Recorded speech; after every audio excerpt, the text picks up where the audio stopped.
Hello dear students, आज हम ISC board का स्पेसिमेन सैंपल पेपर जो है 2023 के लिए उसको सॉल्व करने जा रहे हैं। ठीक है, तो देखो बेटा, थ्योरी क्वेश्चन होता है, 70 मार्क्स का क्वेश्चन है, 3 आवर्स आपको मिलेंगे इसको सॉल्व करने के लिए। 15 मिनट एक्स्ट्रा मिलेंगे आपको इसे पढ़ने के लिए। उस दौरान लिख नहीं सकते, आप पढ़ सकते हैं। तो शुरुआत करते हैं। 4 सेक्शन होंगे, ABCD, और हर सेक्शन को समझने की कोशिश करते हैं। सारे इंपॉर्टेंट क्वेश्चंस आपको करा देता हूं। The surface charge density of a large conducting sheet is 17.7 into 10 की power minus 6 coulomb per meter square. The electric field intensity at a point outside the sheet but close to it is. तो बच्चों, sheet के आसपास जो electric field होता है वो electric field होता है, देखो, E इक्वल टू, यहां थोड़ा सा कंफ्यूजिंग है वैसे। ये जो इलेक्ट्रिक फील्ड है, अगर थिन शीट मान ले तो सिग्मा बाय 2 एप्सिलॉन हो, लेकिन अगर कंडक्टिंग शीट थिक हो तो ये फॉर्मूला होता है E equal to sigma by epsilon nought. लेकिन जैसे क्वेश्चन की लैंग्वेज है उससे ये भी लग रहा है कि शीट बोला है इसने, प्लेन नहीं बोला, तो इसलिए मैं इसका इस्तेमाल कर रहा हूं। अदरवाइज ये क्वेश्चन क्लियर होना चाहिए। अगर आईएससी बोर्ड के ऑफिशियल लोग इसको देख रहे हैं तो इस क्वेश्चन को थोड़ा सा क्लियर करिए। चलिए अभी मैं इसके अकॉर्डिंग आंसर बता देता हूँ। सिग्मा सरफेस चार्ज डेंसिटी कितनी दे रखी है बेटा? 17.7 इंटू 10 की power minus 6 upon 2 epsilon not 8.85 into 10 की पावर माइनस 12। ठीक है, इसको मल्टीप्लाई करते हैं तो ये बिल्कुल किसके बराबर आ रहा है बच्चों? इस क्वांटिटी के, देख लो, डबल है ना इसका, तो ये हो जाएगा 10 की पावर माइनस 6, ऊपर जाएगा तो प्लस 6 हो गया। ठीक है, अब यहां कैसे मैच करें? तो 1 इंटू 10 की पावर 6, इससे मैच कर रहा है ना कैलकुलेशन। ठीक है, समझ में आया बच्चों? कोई कैलकुलेशन में गड़बड़ नहीं है। ठीक है, तो 1 इंटू 10 की पावर 6। चलिए अगले क्वेश्चन की तरफ बढ़ते हैं। Next question, if R1 and R2 are the filament resistance of a 100 watt bulb and 50 watt bulb respectively, design to operate on the same voltage. तो रेशियो पता है रेजिस्टेंस का। देखो बेटा, इसमें क्या लॉजिक है भाई? आपको बताया गया है कि जो पावर होती है P इक्वल टू होता है बेटा V स्क्वायर बाय R, है ना? तो R इक्वल टू क्या हो जाएगा? V स्क्वायर बाय P, ऐसे लिख सकते हैं। तो देखो, अगर मैं यहां देखो, पहले वाले R1 वाले की पावर दे रखी है, R2 वाले की पावर दे रखी है, तो अगर मैं ऐसे लिख दूं, वोल्टेज दोनों के लिए सेम है R1, तो ये हो जाएगा V स्क्वायर बाय P1 और R2 equal to V square by P2, है ना? तो यहां से R1 upon R2 divided by P2 by P1 आ जाएगा। ठीक है, तो देखो R1 अपॉन R2, R1 वाले की कॉरस्पॉन्डिंग पावर है बच्चों 100, है ना?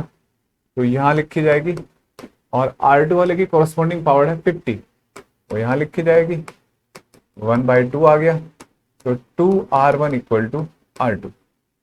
क्लियर है बच्चों? तो 2R1 equal to R2, option D.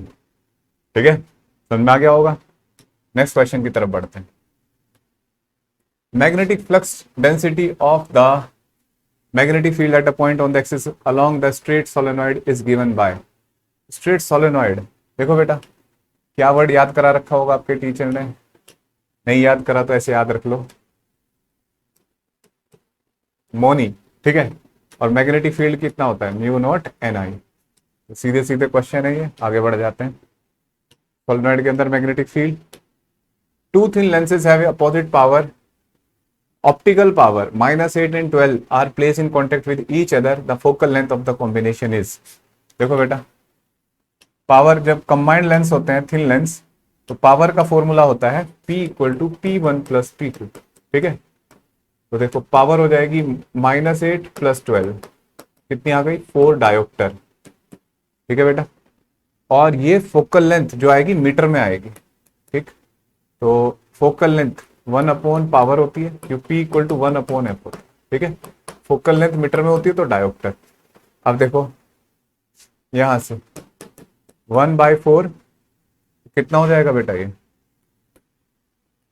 0.25 metre. ठीक है, और मीटर में आएगा तो 0.25, और पॉजिटिव आएगा क्योंकि टोटल पावर पॉजिटिव है, तो ऑप्शन ए। ठीक है, आगे बढ़ते हैं बच्चों।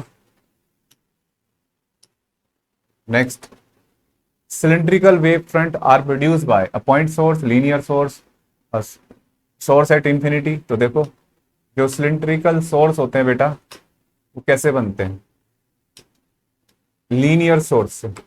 सिलिंड्रिकल वेव फ्रंट, ये लीनियर सोर्स है और इसका जो वेव फ्रंट होगा, light will be propagate in all direction like it, this will be a cylindrical wave front, ठीक है। और तो इसका मतलब लाइन सोर्स ऑफ लाइट, ठीक है। चलिए आगे बढ़ते हैं।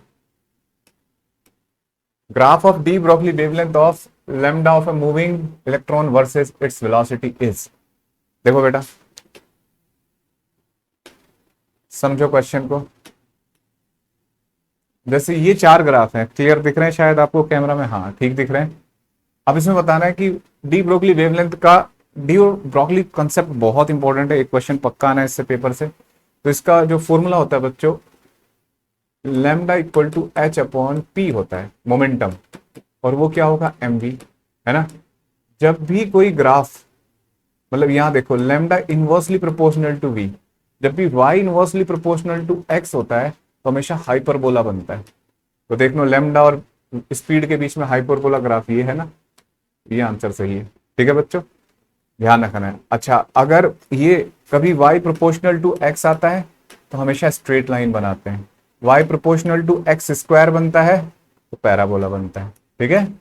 ऐसी कुछ बेसिक जानकारी हमें पता होनी चाहिए जिनका यूज करते हैं नए नए क्वेश्चन में, अलग अलग क्वेश्चन में। आगे बढ़ते हैं, देखिए in N type semiconductor which has hole as a majority carrier. देखो एन टाइप मतलब एन टाइप की इंप्योरिटी, यानी कि इलेक्ट्रॉन वहां मेजॉरिटी में होंगे, ये रहा, ठीक है। Free electron as a majority charge carrier, तो B option will be correct. चलो आगे बढ़ते हैं। In an electric dipole what is the locus of a point having zero potential. बच्चों जीरो पोटेंशियल का अगर पॉइंट है तो देखते हैं, जैसे ये माइनस क्यू है और ये प्लस क्यू है, ठीक है। आपको पता है ना बाइसेक्टोरियल पॉइंट पे, किसी भी पॉइंट पे आप हर जगह इलेक्ट्रिक पोटेंशियल क्या होता है, जी बनता है बच्चों, जिसके हर पॉइंट पर, सॉरी मार्कर गिर गया। तो जैसे ये डाइपोल है तो यहाँ एक प्लेन सरफेस बनेगा बच्चों ऐसे, ठीक है। इसके किसी भी पॉइंट पे क्या होगा, पोटेंशियल जीरो होगा। तो क्या लिखेंगे, अ सरफेस ऑन बाइसेक्टोरियल प्लेन, ठीक है। और ये इक्विटोरियल सरफेस, इक्विपोटेंशियल सरफेस भी होगा, ये एक इक्विपोटेंशियल सरफेस भी होगा, ठीक है। यहां इसके बाइसेक्टोरियल पे इक्विटोरियल प्लेन में ऐसे, समझ में आ गया बच्चों। जैसे ये है, ये प्लस चार्ज, ये माइनस चार्ज, तो इसके बीच में जो सरफेस है ये इक्विपोटेंशियल सरफेस होगा। आगे बढ़ते हैं। Name the conservation of principle implied in Kirchhoff junction law for electric circuit. आपको याद होना चाहिए, यहां जो junction rule conservation of charge पे डिपेंड करता है बेटा, ठीक है, कंजर्वेशन ऑफ चार्ज।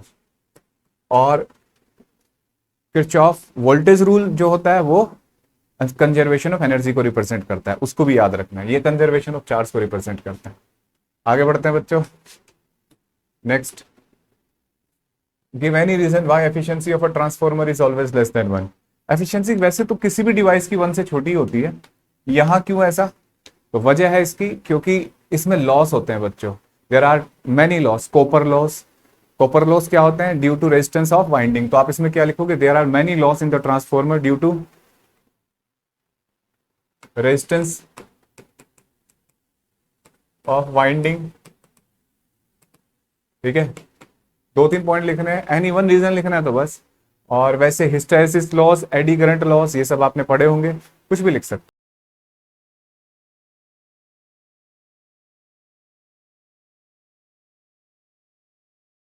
कोई भी सपना साकार करने के लिए सबसे जरूरी है सही कोच का होना। चुनिए फिजिक्स मास्टर एकेडमी को और करें अपने नीट जेईई मेंस के VPY का सपना साकार। Download the app now. देखो बेटा क्वेश्चन आया कि give an example of coherent source.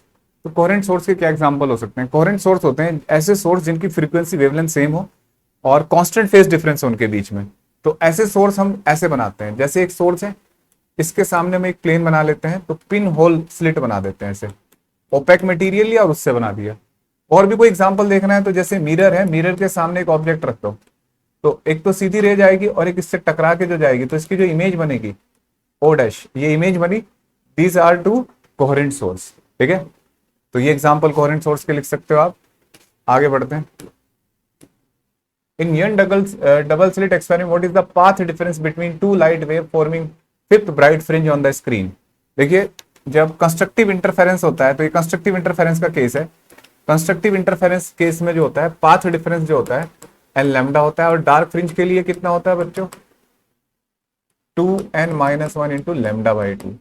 तो हमसे तो ब्राइट फ्रिंज बोल रहा है, तो कंस्ट्रक्टिव ये वाला यूज करेंगे, और n1 2 3 4 5 n इक्वल टू 5 रखेंगे फिफ्थ ब्राइट फ्रिंज के लिए, तो कितना हो जाएगा बच्चों? 5 लैम्डा, ठीक है। आगे बढ़ते हैं। Next, state the function of a moderator in nuclear reactor. Nuclear reaction में क्या होता है, बहुत फास्ट न्यूट्रॉन होते हैं, तो बहुत फास्ट न्यूट्रॉन जब होते हैं उनकी स्पीड को स्लो डाउन करना होता है, क्योंकि वो यूरेनियम, अगले जो फर्दर यूरेनियम है उनसे रिएक्शन नहीं कर पाते, उनकी न्यूक्लियस में एंटर करके ब्रेक नहीं कर पाते उनको, तो हमें स्लो डाउन करना होता है। स्लो डाउन करने के लिए हम मॉडरेटर का यूज करते हैं, तो it is use to slow down the fast neutrons, ठीक है, ये लिखना है आपको। It is use to slow down the fast neutrons. अब देखो, एक मार्क्स में तो इससे ज्यादा नहीं लिखना। In semiconductor what is the mean by doping? Doping का क्या मतलब है? डॉपिंग मतलब इंप्योरिटी।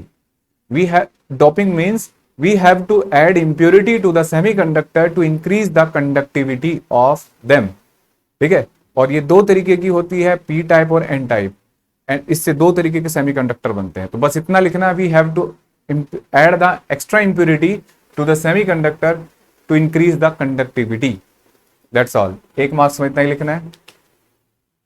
अब देखो बच्चों, आगे बढ़ते हैं। सेक्शन बी, 14 मार्क्स, 2 मार्क्स का क्वेश्चन होगा हर एक। तो जैसे पहला क्वेश्चन आ गया, you are provided many identical capacitor each of capacitance 100 microfarad, what will you connect a minimum number of them to obtain a capacitance of 75 microfarad, to draw diagram in support of your answer. देखो, इसके infinite number of answer हो सकते हैं, बहुत answer हो सकते हैं, हमें जो सबसे कम वाला लगेगा उसको हम सॉल्व करेंगे। तो देखो, जैसे कैलकुलेशन मेरी वीक है, थोड़ा मदद करेंगे आप कैलकुलेशन में।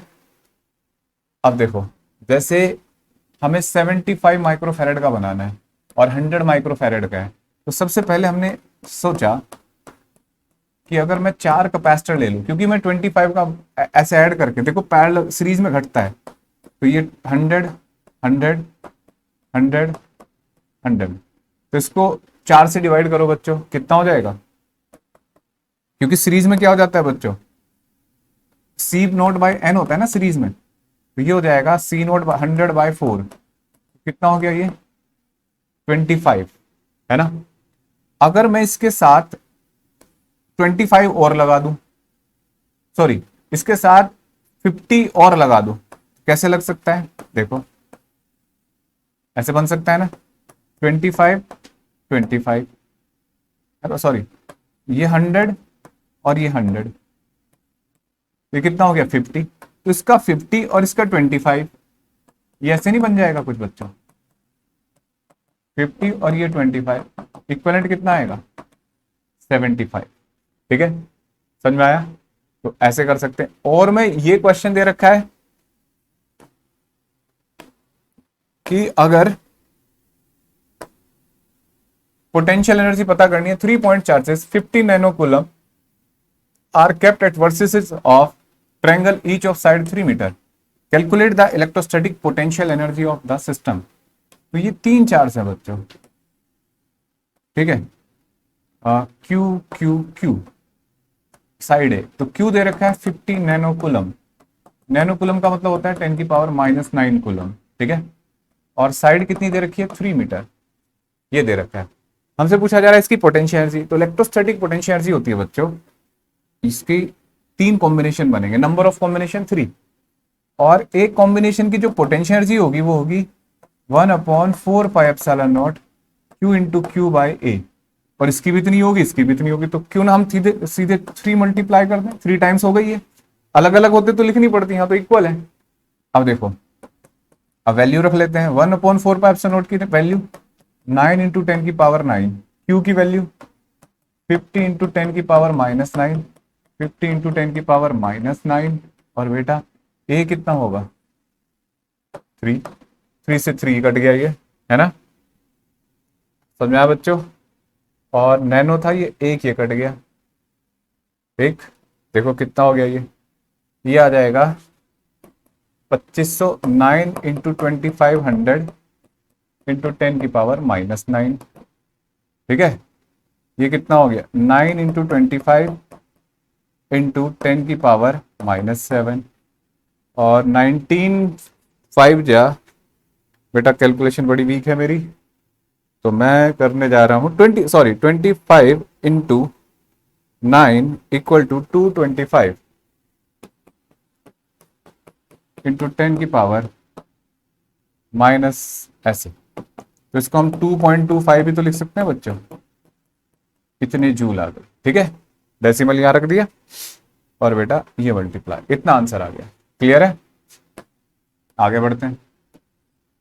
ऐसी कभी स्क्वायर के कॉर्नर पे चार्ज रख देगा तब पूछ लेगा आपसे, with reference of free electron theory of conductor define drift velocity state any use of potentiometer. Drift velocity is the average velocity of all free electrons by which they start drifting towards the positive plate of battery, ठीक है।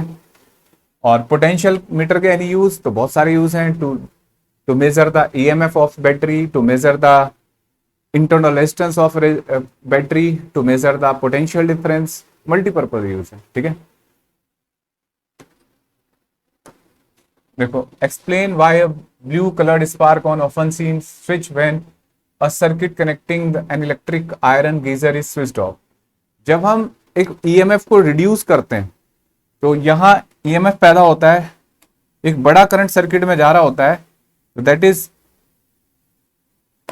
एक बड़ा circuit current, मतलब बड़ा current circuit में जा रहा होता है, तो ई इक्वल टू होता है माइनस ऑफ d∅dt, ठीक है। और करंट कैरिंग वायर को एकदम जीरो कर दिया आपने, मैग्नेटिक फील्ड रिड्यूस करा है, तो उसकी वजह से ईएमएफ पैदा होगा।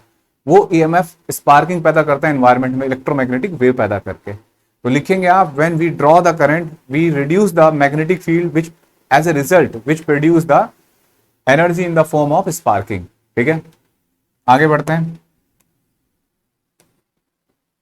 देखो क्वेश्चन 5, जैसे ये दो वायर है 5 each other 5 centimeter apart, carries a current of 5 ampere and 10 ampere respectively in the same direction as shown in figure. Calculate the force per unit length acting on the wire due to current flowing in the wire A, ठीक है।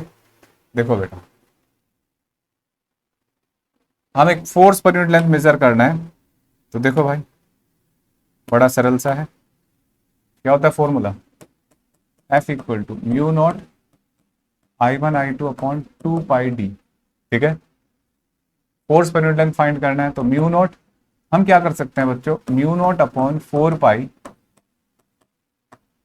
ये थोड़ा easy हो जाएगा इससे, ये हो जाता है 10 की पावर -7, 2 I1 I2 कितना है बेटा 5, और 10 इंटू 10, डी सेपरेशन कितना है 5 सेंटीमीटर, 5 इंटू 10 की पावर -2, ठीक है। 5 से 5 काट दो, और बेटा ये 10 हो गया। कोई गड़बड़ तो नहीं की मैंने, कैलकुलेशन देख लेना भाई, कुछ गड़बड़ हो जाए तो।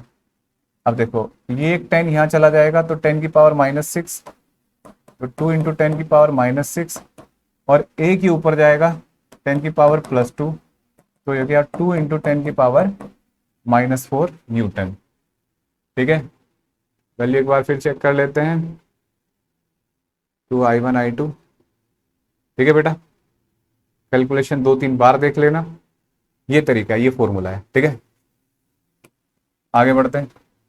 Next question, an electron moving with the velocity of इतना enters in a uniform and transverse magnetic field of 3 into 10 की power -3 tesla, calculate the radius of circular path describe by it. देखो बेटा इसको भी करते हैं सॉल्व। R इक्वल टू होता है mv/qb।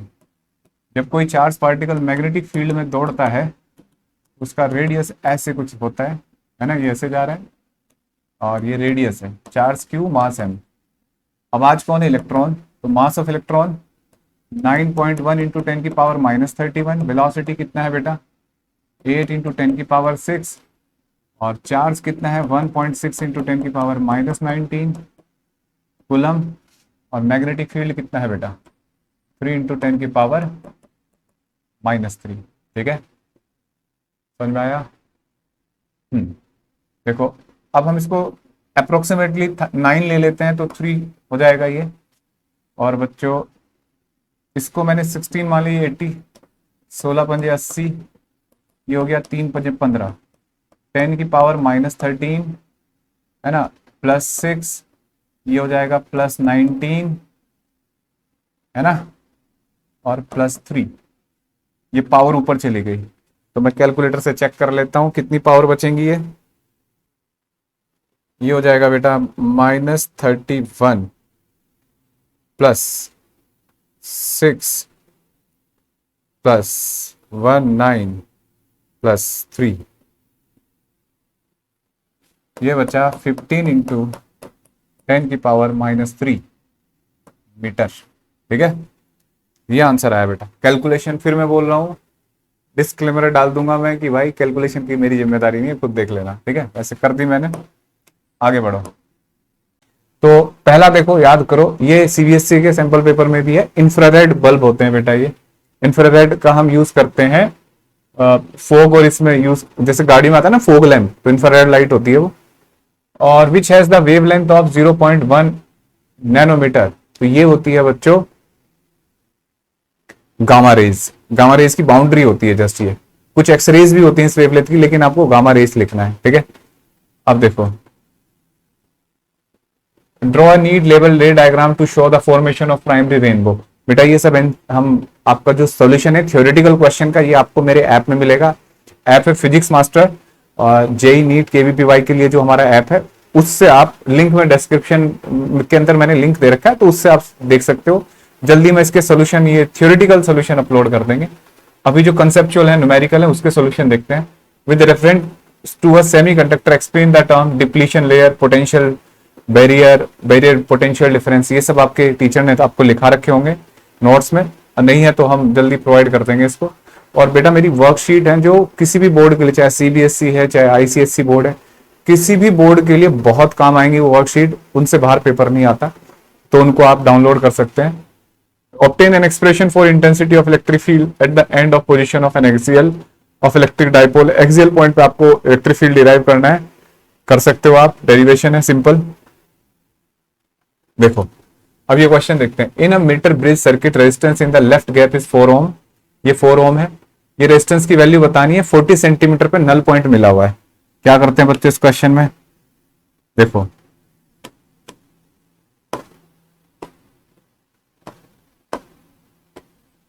हल्का ये, तो देखो जैसे ये 40 सेंटीमीटर है, दिख रहा है आपको कैमरा में, हाँ, और ये बच्चों कितना हो जाएगा 60, 100 सेंटीमीटर का वायर होता है ना, तो 4/40 इक्वल टू R/60, लेंथ का रेशियो, रेजिस्टेंस का रेशियो। मैं इस फॉर्मूले में भी लिख सकता था, डायरेक्ट आप कर लो ऐसे। ये हो जाएगा बच्चों 4 से 4 कट गया, 0 से 0, R आ गया 6 ओम। ठीक है, ये 6 ओम की वैल्यू आ गई इस R की। फिर पूछा है the null point is found to be 40 centimetre. हाँ, इसका एक और पार्ट है, देखो बेटा, calculate the value of unknown resistance R, what will be the change you make in R to bring the null point to the mid point of wire. कि अगर आप इस सर्किट में नल पॉइंट मिड पे लाना चाहते हो तो क्या चेंज करना पड़ेगा, R की वैल्यू क्या रखनी पड़ेगी। तो नल पॉइंट मिड पे कब आता है बच्चों, जब दोनों के रेशियो क्या होते हैं, सेम। तो उसके लिए रेशियो सेम लाने के लिए आपको ये बराबर वैल्यू होनी चाहिए, तभी तो आएगा। तो अगर ये 4 ओम है तो ये भी क्या करना पड़ेगा बच्चों आपको, 4 ओम। तो कैपिटल R की वैल्यू अगर 4 ओम होगी then it will be mid of the wire, है ना, नल पॉइंट मिड पे मिलेगा आपको। चलिए आगे बढ़ते हैं। देखो बेटा, ये एक सर्किट दे रखा है, देखो क्या है इस सर्किट में। जैसे सोचो, a circuit is used to determine the internal resistance and EMF of a cell It consists of a cell, a variable resistor, an ideal emitter, and an ideal voltmeter. Figure show parts of the circuit which are emitter and voltmeter missing. मतलब इसमें emitter voltmeter missing है और आपसे पूछा गया है, question क्या है,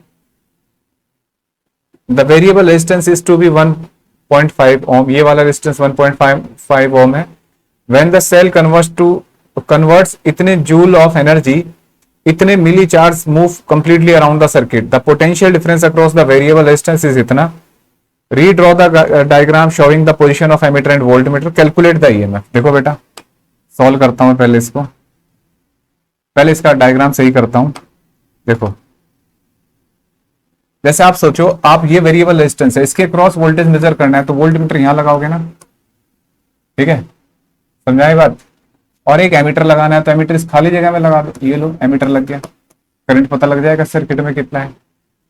अब हमें पता है कि ये पहला पार्ट है. फिर पूछा है कि एक पर्टिकुलर एनर्जी जा रही है तो ईएमएफ बताओ. तो ईएमएफ का फॉर्मूला क्या होता है, work upon charge. It is the work done to move a unit charge in the complete circle, है ना. तो वर्क एनर्जी रख देते हैं वहां फॉर्मूले में. देखो बेटा, ये फॉर्मूला है ना हमारे पास,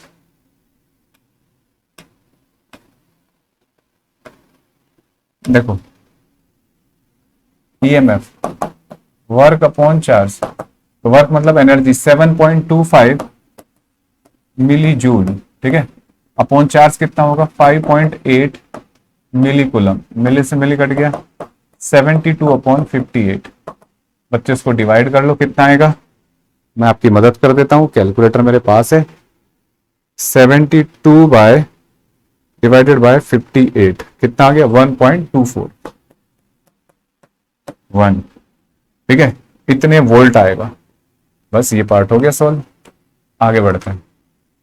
obtain an expression for magnetic flux density at the centre of a current carrying coil. तो बेटा ये कर सकते हो आप, डेरिवेशन है.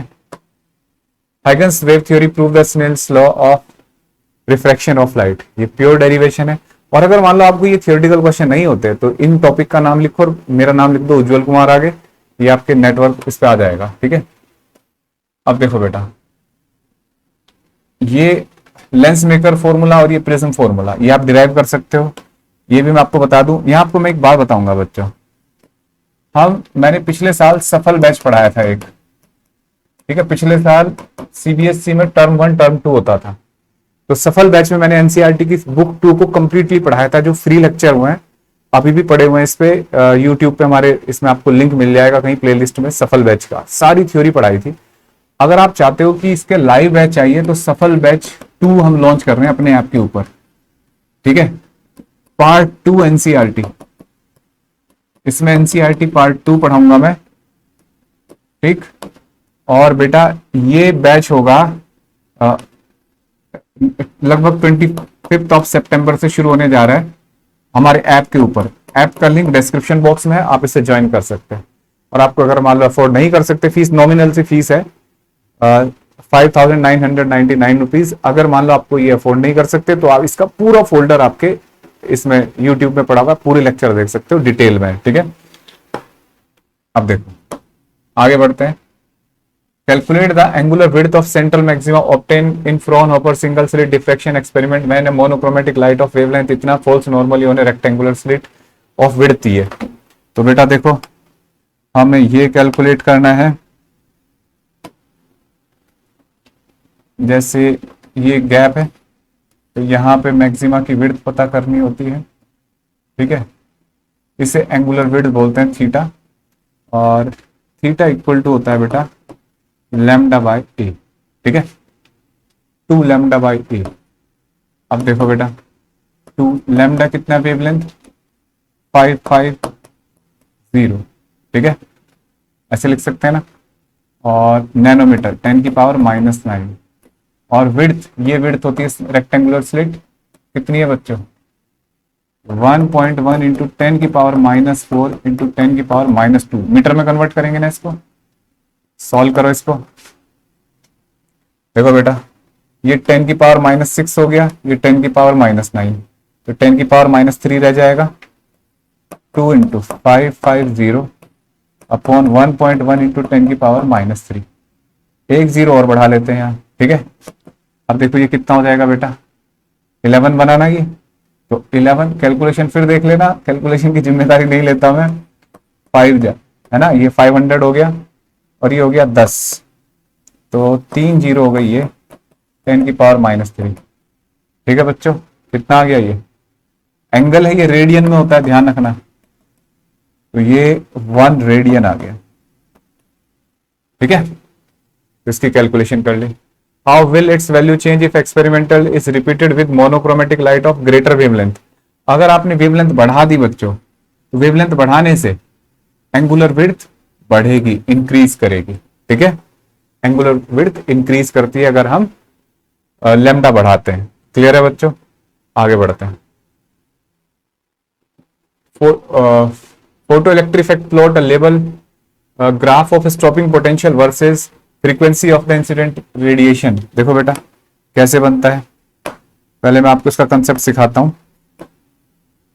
EVS equal to H nu minus H nu T, मतलब ये मैक्सिमम काइनेटिक एनर्जी होती है आइंस्टाइन इक्वेशन से, और VS इक्वल टू होता है H by E new minus H by E new not, ठीक है। ये हो गया। और अगर मैं इसका ग्राफ बनाना चाहूं तो ये हो गया स्टॉपिंग पोटेंशियल, और फ्रीक्वेंसी न्यू लिखेंगे, फ्रीक्वेंसी अच्छा इसने एफ लिखा है तो एफ बना लो आप, कोई फर्क नहीं पड़ता। H upon E F minus H upon E F not. बच्चे कुछ ऐसे बनेगा और ये न्यू नॉट, ठीक है। समझाए बात, ये स्टॉपिंग पोटेंशियल का graph with frequency. How will use this graph to determine the value of Planck constant. Planck constant की वैल्यू कैसे कैलकुलेट करते हैं, देखो बेटा ये जो वैल्यू है ये स्लोप है ना इस ग्राफ का H बाई ई, तो यहां से हम स्लोप पता कर लेते हैं टेन थीटा, और वो होगा H बाई ई। तो H equal to E into slope multiply कर देंगे अगर हम, तो यहां से H आ जाएगा ना। तो ये तरीका है, इससे प्लैंक कांस्टेंट का फाइंड किया जाता है। क्लियर है बच्चों, देखो आगे बढ़ते हैं। नेक्स्ट क्वेश्चन 16, न्यूक्लियर फिजन और फ्यूजन में डिफरेंस बताओ बेटा। बड़ा इजी सा है ना। इसमें न्यूक्लियन कंबाइन होते हैं, उसमें ब्रेक होती है न्यूक्लियस, और इसमें कम एनर्जी, ज्यादा एनर्जी रिलीज होती है, उसमें कम एनर्जी रिलीज होती है। ये अनकंट्रोल्ड है, ये कंट्रोल्ड है। Name the essential difference between working of A fission bomb and a nuclear reactor. Fission bomb जो होता है बेटा, इसको हम अनकंट्रोल करते हैं। न्यूक्लियर रिएक्टर में क्या करते हैं, हम उसको कंट्रोल करके रखते हैं बाय यूजिंग कंट्रोल रोड्स, ठीक है। कैडमियम रोड यूज करते हैं ताकि उनको कंट्रोल कर पाए रिएक्शन को, जितने भी न्यूट्रॉन एक्स्ट्रा न्यूट्रॉन, क्योंकि हर बार चेन रिएक्शन बनती है, तो इसमें कंट्रोल चेन रिएक्शन होती है न्यूक्लियर रिएक्टर में, इसमें अनकंट्रोल चेन रिएक्शन होती है। सबसे बड़ा डिफरेंस ये लिखना है आपको, ठीक है। चलो 17, what is the mean bye reverse biasing of A semiconductor diode. अब बेटा ये सब बनाओगे आप, ठीक है, थ्योरेटिकल क्वेश्चन है। Section D 15 marks. देखो हम कैलकुलेशन कहां करेंगे, यहां करेंगे, ठीक है। एन 80 ओम रेजिस्टर ऑफ 1, दिख रहा है कैमरा में, हाँ। An 80 ohm resistor of 1 henry inductor and a 40 microfarad capacitor are connected in series to an AC supply of 220 volt such that the circuit draws the maximum current. At this stage calculate resonance frequency. देखो बेटा सबसे पहले बोला कि maximum current, और hint भी दे दिया कि रेजोनेंस फ्रीक्वेंसी, इसका मतलब रेजोनेंस हो रखा है। तो जब रेजोनेंस हो रखा होता है बच्चों, तो फ्रीक्वेंसी क्या लिखी जाती है बताओ। फ्रीक्वेंसी का फॉर्मूला होगा F equal to 1/2 into 1 upon under root LC, ठीक है, बाई 3.14। अगर कैलकुलेशन ना कर पाए तो 3.14 को 3 लिख सकते हो आप। L इंडक्टर कितना है 1, कैपेसिटेंस कितना है बच्चों 40 माइक्रो, 10 की पावर -6, ठीक है बेटा। तो देखो मैं इस कैलकुलेशन को कर लेता हूं। यहां देखो 10 की पावर -3 जाके +6 हो जाएगा, तो ऊपर आ जाएगा 10 की पावर 3। समझ आ गया कैसे, ये 10 की पावर +6 हो गया, तो इससे इसका रूट 2 से डिवाइड करो 10 की पावर 3, 2 इंटू 3.14 इंटू 1/√40, ऐसा कुछ ना। तो देखो मैं सॉल्व करने की कोशिश करता हूं, कितनी आएगी ये जल्दी से। पहले तो 1 डिवाइडेड बाय √40, ठीक है, इक्वल टू, ये आ गया,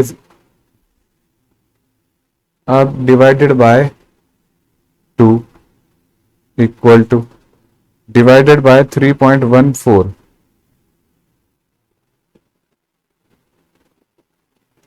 बेटा ये आ रहा है आंसर 0.025 इंटू 10⁻3, ठीक है, यानी कि 25 हर्ट्स आ गया, ठीक है, ये आंसर है। फिर बोला कैलकुलेशन आप खुद भी देख सकते हो। अब इसके बाद बोला कैपेसिटिव रिएक्टेंस, अगर ये गलत आया तो फिर सारे ही गलत आएंगे, तो एक बार वेरीफाई कर लो कैलकुलेशन। कैपेसिटिव रिएक्टेंस कितना होगा, XC, that is omega C, और ये कितना हो जाएगा 2πfc, ठीक है। तो देखो बेटा 1/2, इस चैप्टर में π² 10 लेना चाहिए, π3 लेना चाहिए, लेकिन मेरे पास कैलकुलेटर तो इसलिए मैं पूरी एग्जैक्ट वैल्यू लूंगा। ये 25 कैपेसिटेंस 40 × 10⁻⁻6, ठीक है बेटा। अब देखो मैं क्या करने जा रहा हूं, अब ये सारी वैल्यू लिखने जा रहा हूं दोबारा। वो 1, देखो ये हो जाएगा बेटा 25 दूनी 50, और 50 5 चौक 20, 50 × 40, ये 2000 हो जाएगा ना, 2000 है ना। तो बच्चों 1 divided by 2000 equal to divided by 3.14 equal to, है ना, और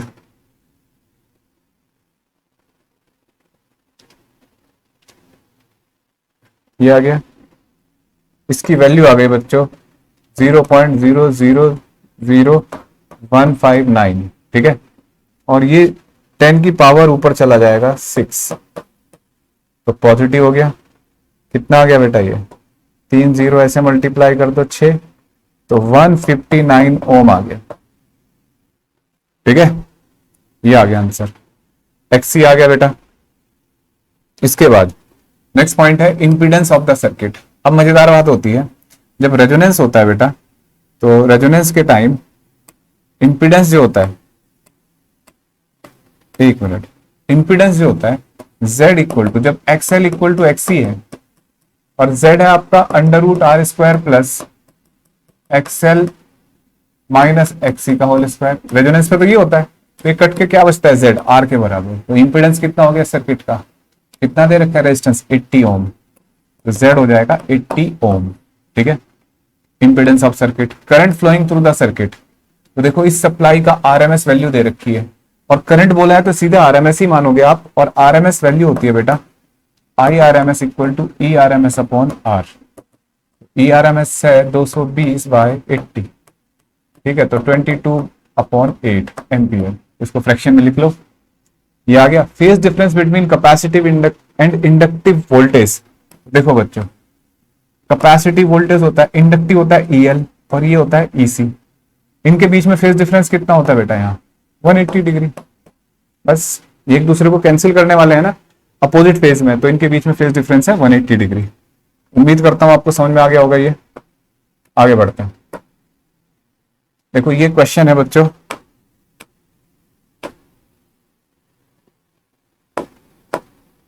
देखो इस क्वेश्चन में पूछा जा रहा है कि एक वायर है 0.8 लेंथ पे गैप है इन दो वायर के बीच में, इसके ऊपर एक स्लाइडिंग वायर है, ये कुछ ऐसे होता है, ये दो वायर है, इनके ऊपर एक स्लाइडिंग वायर ऐसे चल रहा है यहां से, ठीक है, मैग्नेटिक फील्ड है इनवर्ड और रेजिस्टेंस R लगा रखा है। तो हमसे पूछा जा रहा है calculate the magnetic and direction of current induce in the rod if it is move towards the right with a constant velocity. ये बच्चों पहले तो ये एक बैटरी की तरह काम करेगा, और इसमें बैटरी ऐसे बनेगी, करंट होगा इस तरीके से ताकि अपोज करे, ये EMF, और EMF जब जब कंडक्टिंग वायर चलता है तो EMF होता है BBL, ठीक है, और करंट हो जाएगा I इक्वल टू E/R, ठीक, ओ गिर गया था, I इक्वल टू E/R, और I equal to BBL upon R। B की वैल्यू कितनी है बेटा 0.2, V वेलोसिटी कितनी है 36 किलोमीटर पर आवर। अब इस 36 किलोमीटर पर आवर को मीटर पर सेकंड में करते हैं, आर 3600। अच्छा ये तो 36 है ना, ऐसे हो गया ना 3600 सेकंड, और भाई ये 2 जीरो कट गई, 10 मीटर पर सेकंड। तो स्पीड आ गई 10 मीटर पर सेकंड। लेंथ कितनी है 0.8, और रेजिस्टेंस कितना है बच्चे इस वायर का 5 ओम, ठीक है, अपॉन 5। ठीक है बेटा, ये 0 हटा दो, एक 0 हटा दो, है ना। अब देखो एक 0 इससे कट जाएगी, 16/50, ऐसा कुछ करंट आ गया। कैलकुलेशन देख लो आप, लॉजिक समझ में आना चाहिए कैसे किया। BBL अपॉन रेजिस्टेंस, और लेंथ कंडक्टर की हो गई ये, और रेजिस्टेंस हो गया ये, ठीक। अब देखो बेटा, rod PQ is now made to perform SHM motion with a frequency of 3 Hz as an amplitude of 4 centimeter. Calculate the maximum value of EMF induced. अब सोचो, लेंथ वायर की फिक्स है, मैग्नेटिक फील्ड फिक्स है, अब ये ऐसे SHM कर रहा है, तो जब सबसे ज्यादा स्पीड होगी तब इसमें बढ़िया क्वेश्चन हो गया ये, 11th की मैकेनिक्स जोड़ दी इसमें, तब सबसे ज्यादा EMF होगा इसमें। इसका मतलब उस टाइम इसमें जो EMF बनेगा बच्चों, वो क्या बनेगा, EMF VVL, है ना, मैक्सिमम। और V मैक्सिमम चाहिए, तो SHM में V मैक्सिमम क्या होता है अगर याद हो आपको, ओमेगा इंटू ए। ओमेगा होता है angular frequency, that is 2πf, और एम्पलीट्यूड ए। अब देखो मैं यहां लिखने जा रहा हूं, तो B 2πf A into length. तो B मैग्नेटिक फील्ड दे रखा है, फ्रीक्वेंसी आपको 3 हर्ट्ज दे रखी है यहाँ, और एम्पलीट्यूड 4 सेंटीमीटर, इसको मीटर में कन्वर्ट कर लो, 4 × 10⁻²। और बच्चों लेंथ रख दो वही पुराना फॉर्मूले वाली, ये लेंथ 0.8, मैग्नेटिक फील्ड दे रखा है, यहां से EMF आ गया। ठीक है, इस तरीके से क्वेश्चन हो गया ये। आगे बढ़ते हैं, देखो यूजिंग बोर थ्योरी, ये तो सारे डेरिवेशंस है ना। Draw level diagram of binding energy curve, बड़ा अच्छा क्वेश्चन होते हैं ये, सीधे देखो NCERT मिल जाएंगे आपको। अब कौन सा क्वेश्चन आया, बोर थ्योरी, बेटा मास डिफेक्ट, ये सब थ्योरेटिकल पोर्शन है, आपको मैं ऐप पे डाल दूंगा इन क्वेश्चंस को, आप वहां से देख सकते हो। अब ये क्वेश्चन है 20, ये केस स्टडी है। मजेदार बात यह है, मतलब मजेदार क्या, अजीब बात यह है कि ये जितने केस स्टडी आ रहे हैं ना ये क्लास 12 के बोर्ड में, चाहे वो CBSE दे रहा हो चाहे ISC, ये केस स्टडी है ही नहीं। क्वेश्चन उतना कंटेंट होता ही नहीं केस के अंदर, आपको पढ़ा होगा तो आंसर दे पाओगे। तो यहाँ इन्होंने एक पैरा दे रखा है, optical instrument are great utility, they help in study very tiny object as well as very large heavenly bodies. Scientists have developed microscope like electron microscope which aid in studying tiny molecule of matters. They have also devised giant telescope like Hubble telescope and James Webb Space Telescope which are enabled to view distant galaxy hit heretho unknown। ठीक है, कोई नाम है ये Galaxy का। Which optical instrument is used to study detailed structure of a virus? तो virus के बारे में तो कहीं बताया नहीं इसमें, लेकिन इस टाइनी ऑब्जेक्ट के टाइनी मॉलिक्यूल्स हैं, तो मॉलिक्यूल के साइज के हम क्या मान लेते हैं, वायरस। तो वायरस को देखने के लिए इलेक्ट्रॉन माइक्रोस्कोप। ठीक है, ability to an instrument to form an large image is called magnification, magnifying power, है ना। कैमरा में भी जूम होता है कितने टाइम्स, तो मैग्नीफाइंग पावर होती है एबिलिटी। और बच्चों, Hubble telescope orbit around the earth like a satellite. What is the advantage of such a telescope over a similar one on earth surface? जो हम बाहर लगाएंगे टेलीस्कोप, अब जैसे कोई भी वेव आएगी एटमॉस्फेयर से गुजर के आएगी तो बहुत ज्यादा डिस्टॉर्शन होगा, तो जो स्पेस में टेलीस्कोप लगाई हबल टेलीस्कोप वो मोर क्लियर पिक्चर दे पाएगी। ठीक है, तो लार्ज मैग्निफिकेशन होगा, मोर क्लियर पिक्चर होगी, और बहुत सारे व्यू हो सकते हैं। अर्थ पे आपने लगा दिया तो एक ही लोकेशन देख सकते हैं एक टाइम पे, वो स्पेस में है तो मोर लोकेशन उसके सामने खुली हुई है, तो इसलिए उसका जो क्या कहते हैं इसको, विजुअल एरिया ज्यादा होगा, और क्लियर इमेज बनेगी, ब्राइटर इमेज बनेगी। ये सब आंसर देने आपको, है ना। Brighter image, large view area, और बच्चों ये 2-3 एग्जाम नाम लिख सकते हो आप। N astronomical telescope consist of 2 convex lens having focal length इतना when it form final image in infinity, calculate the magnifying power। देखो बच्चों, टेलीस्कोप है, अब एक में इसमें ऑब्जेक्टिव होगा एक आई पीस, तो कैसे पहचाने? अब आपको पता है यार एफ नोट अपॉन एफ ही होता है, और मैग्नीफाइंग पावर ज्यादा ही होनी चाहिए, तो ज्यादा तभी आएगी ना जब एक को मैं 200 मानूंगा और नीचे वाले को 4, है ना। सेंटीमीटर सेंटीमीटर से कैंसिल, कितना आ जाएगा बच्चे? 4 को डिवाइड करो 50 टाइम्स हो गया, ठीक है। लेंथ कितनी होती है इस केस में? तो इस केस में लेंथ होती है F note plus F E, ठीक है। कितना? 200 प्लस 4, 204 सेंटीमीटर, ठीक है बेटा। ये इसकी लेंथ हो गई। आगे बढ़ते हैं। ओ ये तो डाटा दे रखा है, पेपर खत्म। उम्मीद करता हूं आज का सेशन आपको पसंद आया होगा, और अगर पसंद आया तो अपने दोस्तों को शेयर करिए। और बच्चों अगली किसी वीडियो के साथ मिलते हैं फिजिक्स में, और जितने भी आपकी कोई क्वेरी है, कोई डाउट है, और हमारी बहुत सारी टेस्ट सीरीज है बच्चों, नीट के लिए, जेई के लिए, केवीपीवाई तो खैर बंद हो गया, और जितने भी एग्जाम है ओलंपियाड वगैरह के लिए आप जाके हमारे ऐप पर देख सकते हैं, और बहुत कम कीमत पे है, ठीक है बच्चों। Wish you all the best.